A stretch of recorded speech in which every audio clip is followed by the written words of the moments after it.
مثال के तौर पर द सन इज शाइनिंग। जब हम सूरज को पूरी आबोताब के साथ चमकता हुआ देखते हैं तो हर आदमी के दिल में ये ख्याल आता है कि वाई इज इट शाइनिंग, वो क्या चीज है जिसकी वजह से सूरज चमक रहा है। जब हम ये सवाल कर रहे हैं तो हम इस बात को एक्सेप्ट कर रहे हैं कि सूरज को किसी चीज की जरूरत है जिसकी वजह से वो चमक रहा है और वो शाइन कर रहा है। फिर जब हम छोटे पौधों और दरख्तों को देखते हैं तो हर शख्स के दिल में ये ख्याल आता है कि ये पौधे क्यों उग रहे हैं, What makes the plants grow? या ये पौधे हरे क्यों हैं? ये तो नीले भी हो सकते थे, ब्लैक भी हो सकते थे, येलो भी हो सकते थे, ये हरे ही क्यों हैं? तो जो ये सवालात हमारे दिल में आ रहे हैं ये इसी वजह से आ रहे हैं क्योंकि हर इंसान ये मानता है कि दरख्तों का उगना ये खुद अपनी जात से नहीं है बल्कि इसको किसी और चीज की जरूरत है जो चीज इस दरख्त को उगा रही है। इसी तरह पत्तों का हरा रंग ये खुद अपनी जात की वजह से नहीं है बल्कि कोई दूसरी चीज है जो इन पत्तों को हरा रंग दे रही है।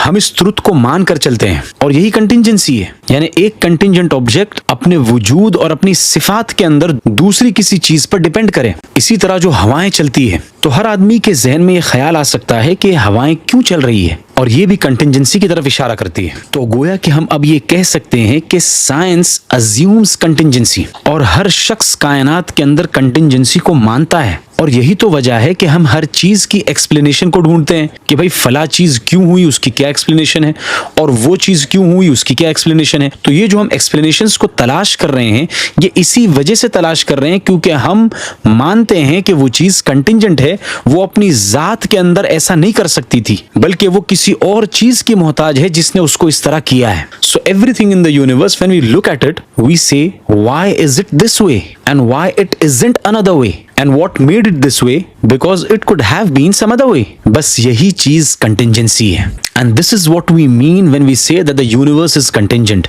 जब हम ये कहते हैं कि ये पूरी कायनात कंटिंजेंट है तो अब इस यूनिवर्स की कंटिंजेंसी का मतलब ये हुआ कि इस यूनिवर्स में जितनी चीजें मौजूद है, जितनी चीजें एग्जिस्ट करती है, उनमें से हर चीज need something to make it the way that it is.